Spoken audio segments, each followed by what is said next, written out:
Hey everybody, welcome back live at Drew's house, Joppa Afternoon Drive. Hope you're all doing well out there. Welcome to spring. All right, there we go. Lots of warm days in our future. Joining us now, a longtime friend of the show, Chris Webb from Newburyport Brewing Company, right down the street. He makes great beer, and actually, there is so much going on over there. We'll let him tell us about it. But hello, Chris. How are you? Hey, Drew. Nice to hear you say it's summer or spring. It's getting warmer, I promise. I just was down in D.C. and the cherry blossoms and the warmth. Oh, yeah. Yeah, so I'm ready. I think everybody's ready. I know. It feels like, I don't know, for whatever reason, maybe it's just as you get older. I don't know. I like the warmth. I'm not a huge winter person. I like the holidays winter. Like that's Christmas. Maybe I'll give you a little New Year's, but after that, I can fade it out. Yeah. Phase it out. I feel you. And if it's going to be cold, it better be snowing. Sure. At least we can ski or sled or cross-country ski or throw snowballs. Sure. Those gray, cold days, we want to eliminate those. And the wind. Get rid of the wind. Yeah, no doubt. Wind's bad for a golfer. That's a little hook for us today, too. We're going to talk a little bit about golf. Yeah. But let's start with the first big news that you guys got going on. I took a swing by there. I did the story for WBZ in Boston. You guys have added pickleball courts to the brewery. And beer, pickleball, who doesn't love that? It seems like the perfect fit. Yeah. Billy, my business partner, Bill Fisher, and I have always said... Very nice guy. I hadn't met him before. Yeah. Thanks for doing that. Yeah. So as a headline, we're in the business of making people happy. Oh, okay. Yeah. Okay. I like that. So what makes people happy? Well, beer makes people happy, and swag makes people happy, and music makes people happy. And since Bill and I met through our 7-piece funk band, Dos Pintos, shameless plug, we decided to have music 5 days a week at the brewery. And as we shifted our major production down to Dorchester, because running small-time manufacturing is hard and expensive, so we have a pilot system now in Newburyport, but we have this big warehouse that we had when we were pumping out, 24 hours a day, 4 days a week. Yeah. So we thought, what would be great for that space? And our friend said, pickleball is really cool. And there's a place down in South Boston called PKL that's like a really fun place where there's food and beer and shuffleboard and all this. So we went down there and we checked it out. And I was like, that's super cool. You get groups of folks, 8 to 12 people renting a court. And while maybe 8 people are playing or 4 people are playing, the other folks are having some food, having a beer, watching, and then subbing in and out. So it's just kind of like made sense to us to do it here in Newburyport. Yeah, and it's a place. I've actually talked with the mayor about this, Mayor Sean Reardon. He said there's so much demand for pickleball here. He's like, and it's a struggle to find courts. He said, we're struggling to get tennis courts. I don't know if you know the deal with the tennis team right now, but they have 4 tennis courts at the high school. And that's a problem because there's 5 matches, so it's late nights. You got to wait for one to finish before you complete the varsity match and get the next one on. So he's like, I can't even get the tennis courts right, and we haven't for many years now. Never mind finding a place for pickleball courts. There was a need in this community for pickleball courts, and you found it here. Well, what's nice about pickleball is it runs the gamut, right? So anyone from kids and teenagers up through the 20s all the way up into your 70s and 80s, right? Sure. And I had never played, so I played tennis in high school, and it was always kind of decent but never great. And I still love to play tennis, but as I get older and less mobile, and tough on the joints. So when we put the pickleball courts in, of course, Billy and I went and played, and I love it. Yeah. And the way I heard it described, which I think nails it, is it's kind of like playing ping pong as if you're standing on the table. Yeah. Another way I like to say it is kind of tennis light. It feels very tennis-y, but it's not as much running. The points are a little bit shorter. Don't let that be confused for injuries, though. A lot of people, I think, maybe aren't loosening up enough before. I know I've heard a lot of, especially with some of the older folks, of be careful out there. Make sure you stretch it out before you play.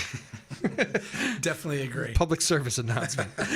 But it is. I mean, it's a great game. I'm for anything that puts a paddle, and it's great for hand-eye coordination. There's a lot of studies that say that's great for the brain too. I always remember reading that on ping pong, kind of like a chess sort of thing. So anyway, I think it's all great. You having fun over there with it? Yeah, and in the middle, I don't know if you remember when you came. I'm sure you do, but in the middle room is kind of our rec room. Yes. So we put a bocce court, so we can have indoor bocce leagues. Yep. We have the stand-up shuffleboard. We have the hoop game, which is always super fun. You had a massive TV. Massive TV. So March Madness, the Celtics playoffs, the Bruins, and then cornhole. So it's really like rec room, game time, pickleball in the back room. And in the front, we put the low tables, so we got rid of the high tables, so it's more loungy music with the low ceiling. So there's really 3 different vibes in the brewery, which is super cool. I'm happy you said that because, a lot of musicians come through here and our lives overlap in a lot of ways. A lot of them end up playing at your place. That's right. And a few of them had mentioned to me, because, I was a little bit, you hear the pickleball courts go in somewhere. That's a great music spot. You get kind of concerned as a musician because it's like, wait a minute, I'm going to play in a pickleballs. And it is completely unaffecting the music side of that room. It is like 3 different vibes, almost like 3 different spots all under one big roof. Yeah, and what's nice is when you're in the rec room hanging out, throwing cornhole or playing bocce in a bocce league or watching the TV, you can hear the band, but it's not too loud. And if you want the band vibe, you head in there. And if you want... The other piece of interesting news for us, which is exciting, is we're in the process of getting Anchor Pizza. They have their Anchors Away food truck, and Ash is the owner. Great guy, great pizza, great sandwiches, everything. So he's in the process of working with the city, knock on wood, to permanently have his food truck there. Wow, okay. So that there'll be pizza and subs and yummy food and food for kids all the time. So when you come to the brewery, you can get beer, you can get hard seltzer, you can obviously get soft drinks and coffee and snacks and all that. You can watch music, you can go in the rec room for the different bocce games, you can play pickleball, and you can have pizza. So it's kind of like family friendly, dog friendly, away from the pickleball and the food. Yeah. But that's what we're all about. Inclusion, making it fun, place for the community to come together, the live experience, so you don't have to sit and wait for a table. Everyone just kind of shares, and we all just kind of hang out together and have fun, which is so great. Is that a Newburyport business scoop right there? Is that what that is? That's a scoop. I only give you my scoops. I have another scoop for you, too. Our new beer. That is great. That's one thing, too. Do you have a dog? I don't have a dog. I grew up with dogs. I don't have a dog. You don't have a dog currently? Okay, because I was thinking to myself, it's like you, I feel like you kind of, I do have dogs. I don't have the kids like you have, but that's the one thing I've always admired about the brewery. Yours in particular, like a lot of them take bits and pieces of this, but every time I bring somebody over there, it's especially people from like the city, maybe they hang out in Boston a lot. It's like, that is the most like cool, laid back family vibe ever.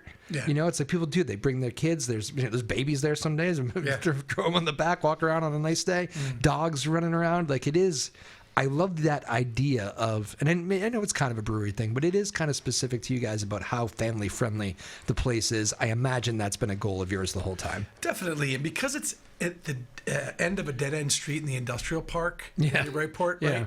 It's kind of like the dive brewery at the end of the dead-end street in the industrial park. And so a lot of our regulars are a lot of the guys that work in the industrial park or, just kind of people that don't want to deal with the downtown scene. So we have a great, what I consider a family atmosphere, right? Yeah. Our bartenders are super friendly. Our regulars are super friendly. It really is kind of a brewery family. Everybody is welcome with open arms, all kinds of diversity in terms of people and thinking and all that. And that's just kind of who Bill and I are, and that's what we want to, bring to the party. You're definitely bringing new people in with pickleball, though. That's going to be and I you know that. And I wonder, I think some of these musicians I already talked to are like, it is fun because it's, if anything, the pickleball is not distracting, and if anything, we're just gaining more fans because people come out and check us out after playing or whatever, and have a beer after playing, and now they're being introduced to new live music. So that's kind of the best of both worlds. I hear that a lot. I hear that a lot from the musicians that play that I'm friendly with, and I hear that a lot from the people that are coming that I've never been before. Yeah. Well, this is great. I get to play pickleball and then sit down and relax, have a beer, and watch some of the best local music. Yeah. It's cool, man. Good stuff. You and the band's still going? Yeah, my band, Das Pintos, 7-piece funk band. The Das is the German and the Pintos is the Spanish. So, we have no gig scheduled, but we took a little hiatus here the winter. But our goal is to get back playing. April 15th is our rehearsal. So we'll probably book something in the fall. So we took some time off, but we play at the brewery. I'm hoping the Grog eventually comes back with music. Not that I'm looking for a competitive space. And I think everybody is. There's nothing like it. Yeah. There's nothing like downstairs at the Grog. It's the very best place to play. It makes the downtown better. It makes all of Newburyport better. Yeah, I agree. I remember when Bill Nickelman, rest in peace, that beautiful human that used to run it. So he passed away during COVID, right? Yeah. Okay, so I never knew him, but great guy. Yeah, wonderful guy. It wasn't a COVID-related thing. It was some other.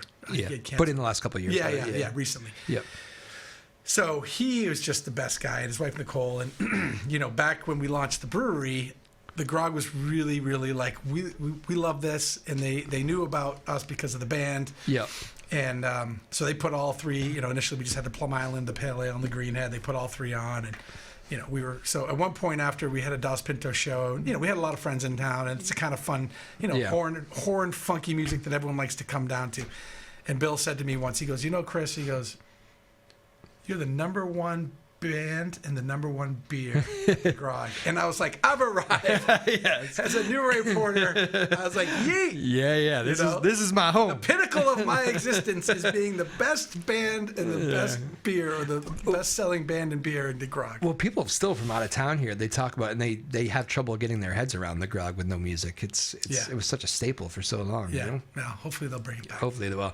Last time you were here actually just reminds me, now that we talk about the band and the German, and do you remember Diane Stern, my old friend from WBZ, was hanging out here last time, and you actually invited us over. I don't even think you were open yet, but you said, why don't you come over and check the place out? And like, Diane is, I mean, she's amazing. She's one of the most interesting people I know, but I know she doesn't drink and really drink. And like, but I just wasn't expecting her to say yes to that. But apparently in her post WBZ year, she likes trying new things. So she said, yes, Chris, let's take you up on that offer. And we all went over and had a few drinks and whatever else we did. And you two were hitting it off. I've been laughing ever since about that. You guys had like German connections and all that stuff. What a great day that was. That was a great day. Diane is clearly a special person, and it's nice to see the mentorship or the relationship that you and she have. And it was fun to be casual. She scared the hell out of me when I first got there.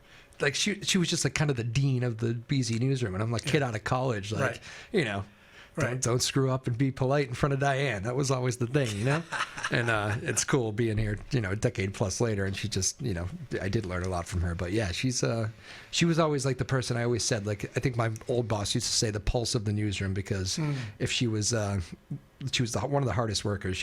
If you were slacking, you would know it, and she would have no problem telling you to your face. But also, she would have fun too. It wasn't like always this serious, uptight thing. It was just like the perfect balance. And I don't know, I always admired that about her.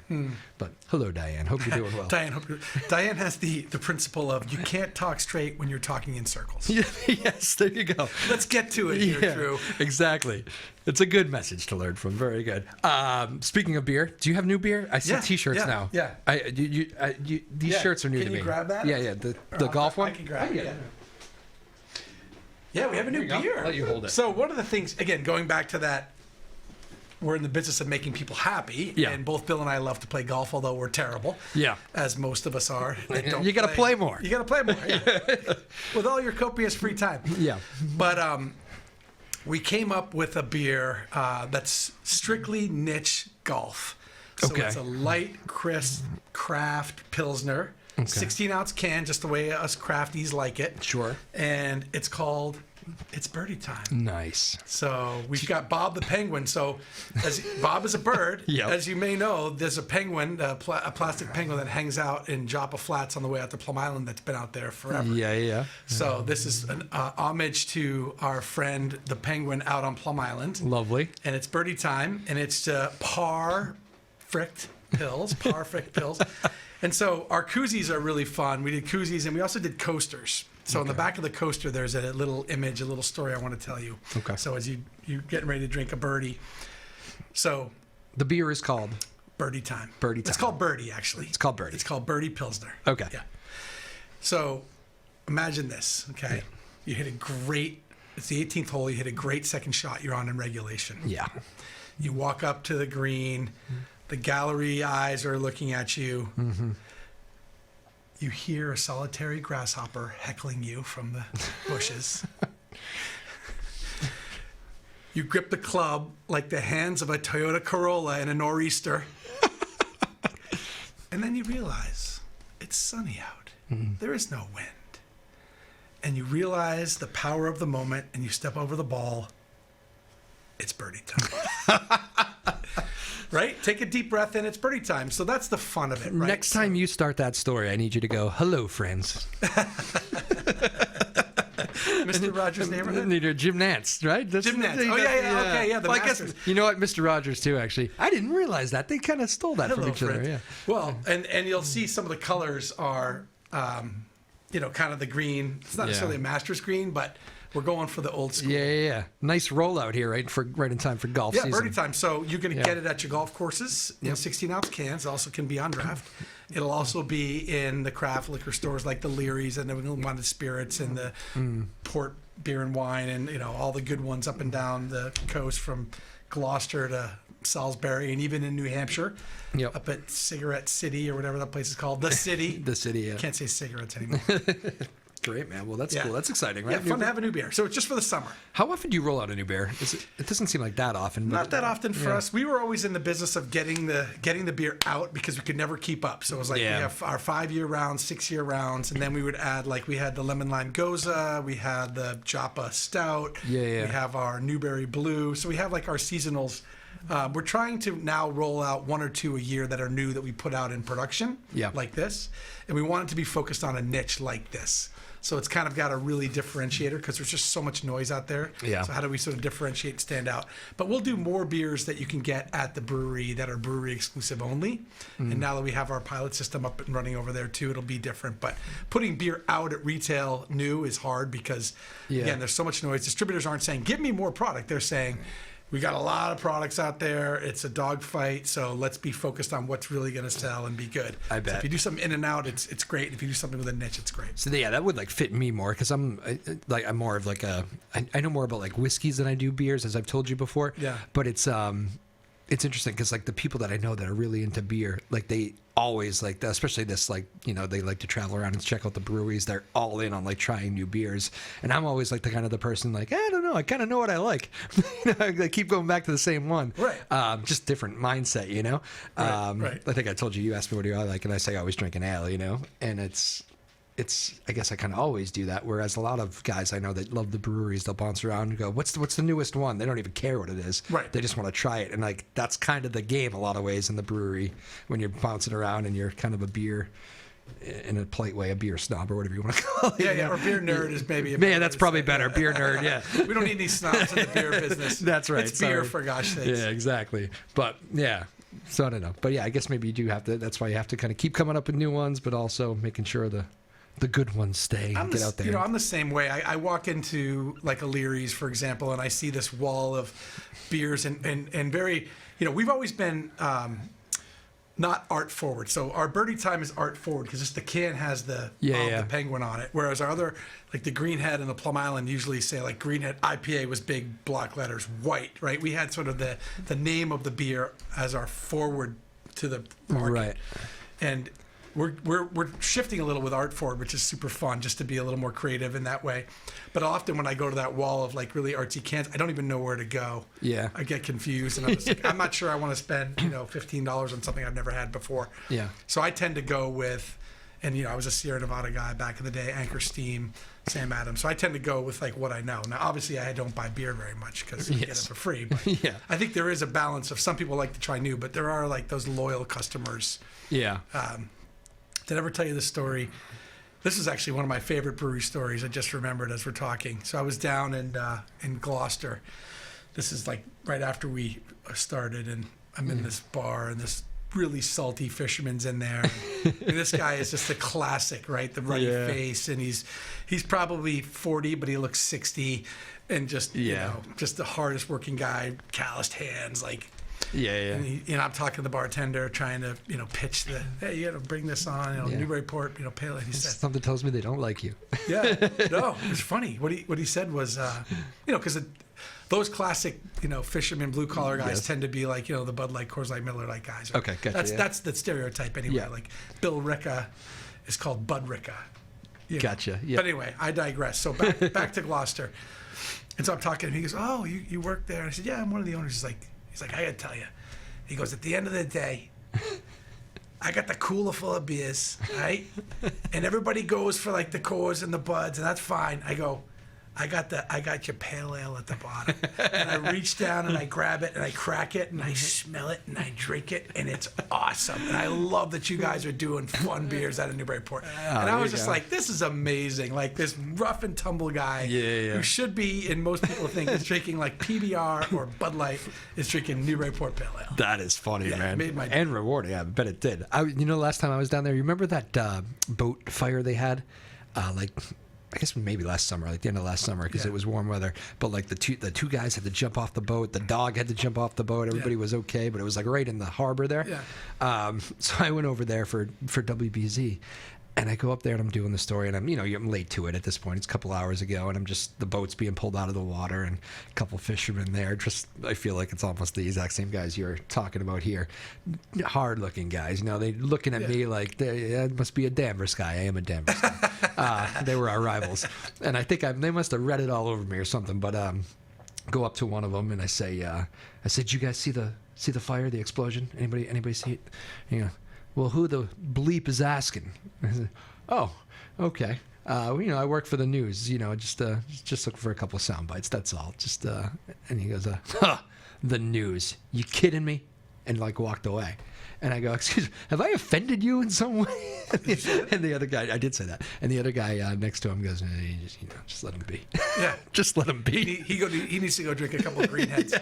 Oh, I think they were doing that. And did you say WBZ? I did, yeah. Because, there's nothing more legit than WBZ. Even those guys, because it's old school AM radio back in the day. And we appreciate you saying that. But it's a fact. It is funny, man. Those were, I don't care what side, we don't talk politics very often, but I don't care what side you're on, but the news, the harmful words in news were that fake news term, and it hurt the industry in so many ways. Yeah. And it's like people just they'll loop everything together, and they won't really know which organization does what. And I get that stuff all the time. Well, I'll tell you what, I'm watching a documentary on Netflix which is called the Bomb, and it's about the Cold War. Oh yeah, it's phenomenal. Is it? It's phenomenal. It's a history lesson from the 1800s to the beginning of the Bolsheviks taking over the Soviet Union to all the U.S. involvement overseas. It's amazing, all the way up to Reagan, and now we're here with Ukraine. It's really, really good. And so it does bother me with the fake news thing, because the person I will not mention that sort of brought that term to life is saying it to organizations that are legit, like a CNN, an MSNBC, a New York Times, right? Yeah. Whereas, what actually the documentary is saying is what Putin did really well during that election was send out tens of millions of pieces of fake propaganda, which actually is and was fake news.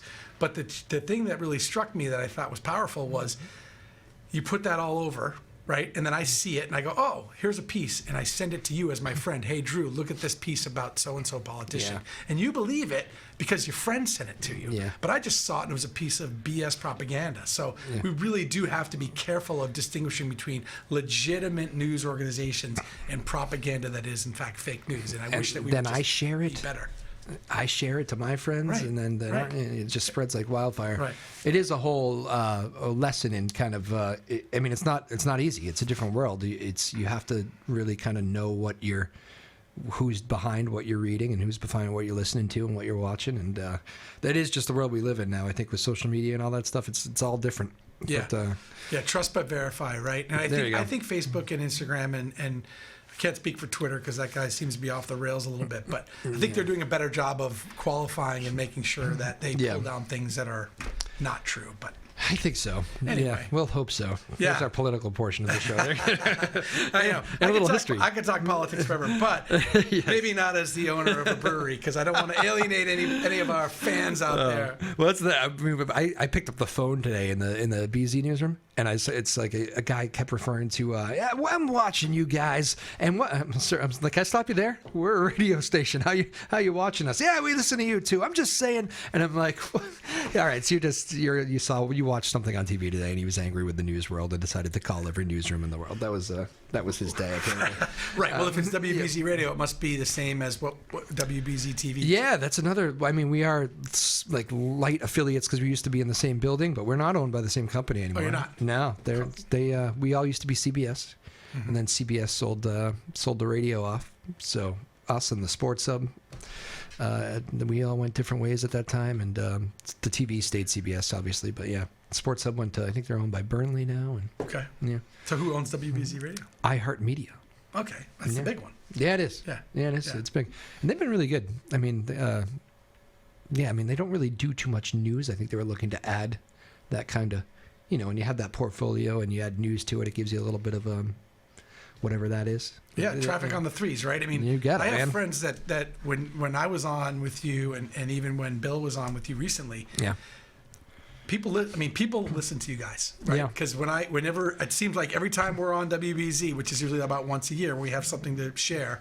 I'll get 4 or 5 hits. Hey, I heard you on the radio. Like, people do listen to it. I know when I was commuting to Boston, I would listen to it, usually to get the traffic, because that was like you knew, and then like a little bit of the headlines. Yeah. But you know how many states?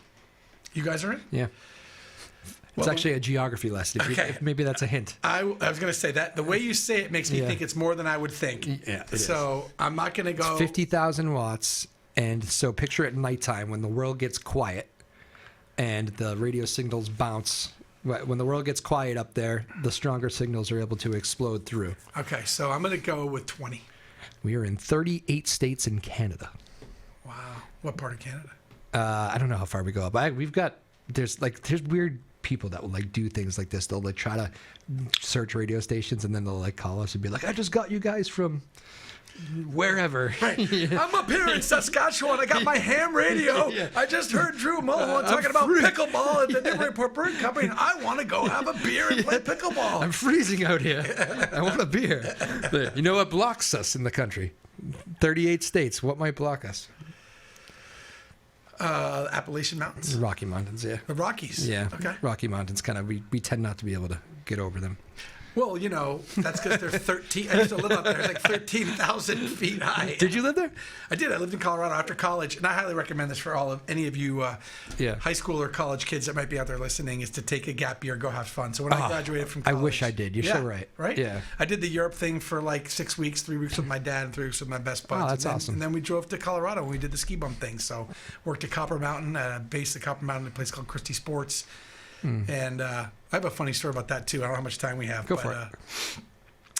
And then I skied 100 days, and it was the best snow year they've had in like a decade. Because, you know, you'd sell skis and clothes and gloves in the morning, and, you know, from sort of 8 to 10, and then from 10 to 2 or 3, you go ski, and then you come back at the end of the day and do the thing. So I'm in this Christie Sports, which is like a chain of really great, you know, clothing stuff, and John Elway walks in. Oh, wow. By the old Denver Broncos. And you know, I'm I'm 6'2", 6'2.5". He's like 6'5". Is he? Wow, yeah, 6'4". Like he's just a big football guy, big hands, big quarterback, tough to take down. Big man, and his wife is like this 5'8" blonde, like, you know, everything's going on. Yeah. So she goes and buys a one-piece. I sell her a one-piece ski suit, which was like $1,500 or something, which back in the early 90s was a lot of money. You know, she got like the very best of the best, and we sold him like skis and boots, and it was. You have to understand something, if you don't live in Colorado, that the Broncos are to Colorado like the Packers are to Wisconsin. It's like, everything, Yeah, for us, we have so many, you know, the Red Sox, it's like, who do you like better, the Red Sox or the Pats? Well, it used to be the Sox, now it's the Pats. Yeah. Obviously, Bruins, Celtics. I mean, we have so much here. In Colorado, you know, there was the Rockies, but really it's the Denver, it's a Broncos town, and Elway is God. Now, I thought that Brady would be God here too, but I just watched the Dynasty, and clearly he wasn't God because Kraft chose Belichick over Brady. Yeah, I haven't seen it yet, but we'll give this a few more years before we go into this. But okay. So anyway, to make a long story even longer, I'm hanging out with Elway, and it's right after Dan Reeves got fired, who was a Hall of Fame coach. Yeah. And what's his name is coming? I'll think of his name. The coach that came in, his son is a coach of the 49ers now. I'm picturing. While you're thinking of it, I'll tell the story. Yeah. So I said to John, I said, there's a change. What happened to Coach Reeves, you know? And he looks at me and he goes, Chris, you know, football just wasn't that much fun anymore. I said, oh, okay. So we made a change. I'm like, okay.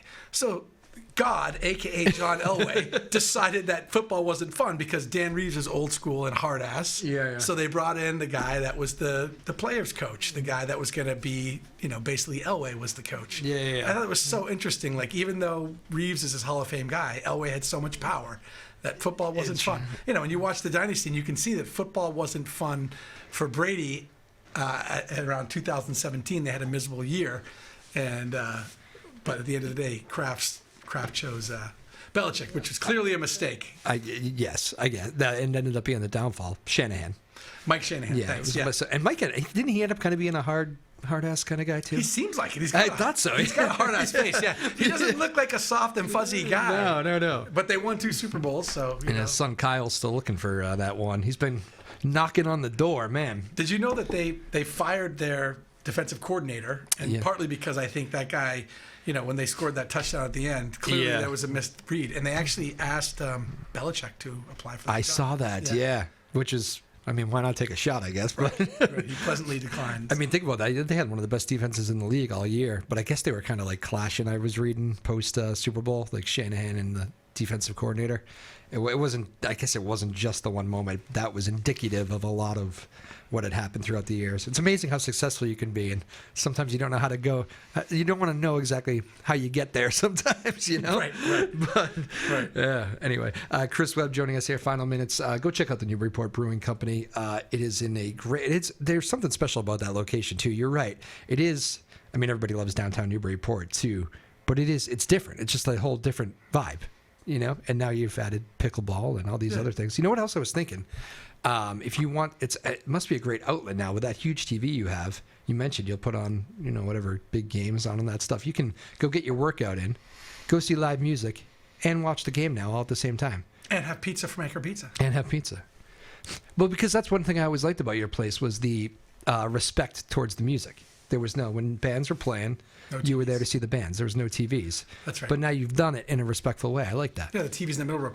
The other thing you just reminded me of, because one of the challenges for a place like a brewery, not everybody likes beer, right? Sometimes you want wine or you want and we do have a hard seltzer, but we are rolling out in the next month a hard slushy machine. Oh. So for the summer and the spring, you can get. Oh, that's going to be a hit. And it'll have a bunch of flavors, like a dozen flavors, right? So you have the base of the icy slushy, and then you can just psh the flavor in. So awesome. For anybody that likes a little hard slushy drink, sitting out in our beer garden, we're redoing the beer garden. We'll have music outside. We've got the samples coming back this summer. Awesome, man. We're doing our pop country festival. We've got our reggae fest. We've got our birthday bash in June. So we'll have some fun outdoor things, and then. I've got another, I can't talk about it on the radio, but there's another, because it's not 100%, but there's another really exciting thing that might be getting us a little bit, I'll tease it. There might be an opportunity to drink some of our Plum Island Belgian White, Greenhead IPA, Sandbar Double IPA, Maritime Lager, Birdie Pilsner in the walls or the inner workings of the downtown city of Newburyport. Oh. So we might be planning something. A professional tease. Look at you. Nicely done. It just struck me. This is what happens when we hang out. You help me think of all the things we're doing. That is very funny. Yeah. Real quickly, why don't breweries have... because you're right. Not everybody drinks beer, but a lot of people love the brewery vibe. Right. What makes that so hard? Is it just applying for licenses and all that? So we have a farmer brewer's license, which allows us to sell what we make in terms of beer and hard seltzer. Gotcha. We would need a farmer winery license, which is not impossible to get, but you just have to make wine or cider, and we just have never done that. Gotcha. So our license is just based on, selling in our tap room what you brew. Okay. So we would like to at some point get one. Maybe we'll start making some wine back there too, because people like wine, people like cider. Yeah. So for right now, it's beer, hard seltzer, and then hard seltzer slushy style. Okay, cool. Yeah. And one other question before, I know I'm cramming in a lot at the end. The samples. So I have older cousins. I think that might be the difference. I'm like 37. Yeah. My older cousins that are like similar music taste, 41, 42, 43, 44. When I first mentioned that you had the samples, they almost fell over. They were like, what? They were like my favorite band.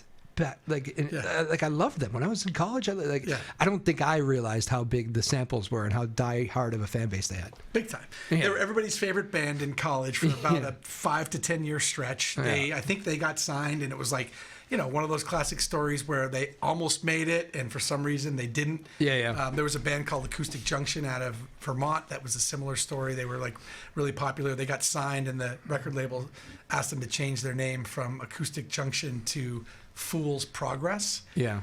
because they didn't like the word acoustic. They thought back in the late 80s, early 90s that would be a turnoff. Yeah. So they made them change their name to Fool's Progress, which is like the dumbest name in the history of names. Yeah. And then, of course, it ended up falling apart, and those guys were like, they wrote songs about Fool's Progress. No, it's Acoustic Junction. Yeah. That's a great band. But the samples are just so fun because it's that reggae vibe, right? So everything's on the upbeat. It feels like you're on the islands in terms of the vibe. So you want to dance, you want to be outside in the sun. It just brings you back to those sunny spring, summer days of being in college and having a few pints. Yeah. But then the guy, Sean Kelly, sings like Sting. He's got that high tenor voice, and it's very distinctive. So you have this like island man reggae vibe feel with this guy hitting these high notes where you're just like, it's unbelievable. And that's why people Super love them. fun. And they keep coming back to your place. They love playing there. Yeah, we do an annual thing with them, and it's like their favorite place to play because we get 300 or 400 people outside, and everybody dances, right? I kind of encourage, get up in the front, let's go. And, you know, it's just that fun vibe. It brings us all back to when we were in our 20s. That is cool. It reminds me of my, Dispatch. Dispatch was the biggest band when I was in college. Yeah. Well, at least it felt like it to me anyway. Yeah. And, but, if you ask my younger cousins, they're like, who is this band? I was like, how have you never heard of Come on. Right? You guys were amazingly big. All right, very cool. Well, anyway, Chris Webb, it's always a pleasure hanging with you, man. Congrats on the whole pickleball courts, and I think it's a great addition. You've combined, I think, a lot of great things that people really enjoy, and like you said, that's the whole point of the whole damn thing, right? Indeed. We're in the business of making people happy, so come on down to the brewery for some beer, some bocce courts. We can do bocce leagues. You ever play bocce? I play bocce, yeah. So fun. Yeah. Who hasn't done that over a drink? Right? I'll show the T-shirt one more time there. All right, it's birdie time. This is our new It gets beer. me excited for golf season, too, you know? A nice craft Pilsner beer. And by the way, every time you drink this beer, you get an automatic birdie. Is that true? Yes. Look at that. Yes, at least one in the round of 18. What my grandfather always used to say when he was teaching me the game, you can't make birdies if you putt like a turkey. Oh, I love that. You can't... That's true. You can't make. The other one I like about golf is they say golf's hardest shot in golf's getting off the first tee because everyone's watching. The golf's a game of second shots, right? So if you hit one in the woods, but then you're on the green in two anyway. Sure. But I always think of it as and this is the psychology guy in me, which is, every shot in golf, like every moment in life, is an opportunity to reinvent yourself. So you can reinvent yourself as a golfer. You can create yourself as a better golfer every time you pick up the club. Just like in life, you don't have to be the same person you were 5 minutes ago. Nobody says you have to, right? And if you read a great book I read called "Golf Is Not a Game of Perfect," I don't know if you've seen that, but it's great. It's a really slim, easy read. And one of the points he makes is, as good as you've ever hit the driver, any iron you have, like that whatever club you've ever had, as good as you've ever hit that 7-iron, that 160, 150, is as good as a golfer as you are. Which makes sense. If you've hit it that good once, assuming it wasn't a fluke, you're that good. Yeah. So you got to, some of it is channeling, like, I am that good. Sure. Right? So you got to sort of trust it, you got to feel it, and you got to swing it. Gotcha. Yeah. A good walk spoiled. That was always my favorite. Oh, man. Right. I'm excited to play now. I'm ready to get out there. Me too. Fishing. All right. Me too. We'll have to do a round this summer. We'll try to do Let's that. do it. And if you go to the Newburyport Brewing Company, say hello to Chris, because you are one of those guys who happens to be there a lot. Yeah, I'm there, and my business partner Bill Fisher's there. Yeah. And, we got a great team, and Dina and Renee. And You encourage people to say hello? Or come say hello. Come chat with us. Don't bother me. I'm working now. Oh, no. No, when I'm not working. When I'm at the brewery, if I'm working, I'm in my office. You can't find me. But if I'm out and about, I'm ready to have a drink and chat. There you go. Very cool. We'll end with that for the day. Chris Webb, thank you so much. Newburyport Brewing Company. Go work on your pickleball game. It's a lot of people doing that. It was busy when I was there the other day. Maeve Power, thank you. Our director here. Maya Gassman, Ryan Rothberg, Sarah Hayden, the boss. Thank you all, our small but mighty team here in Newburyport. I love you. You do all the hard work. I get to talk to interesting people all the time. I love that. We'll see you next time, everybody. Live at Drew's house, Joppa Afternoon Drive. Peace.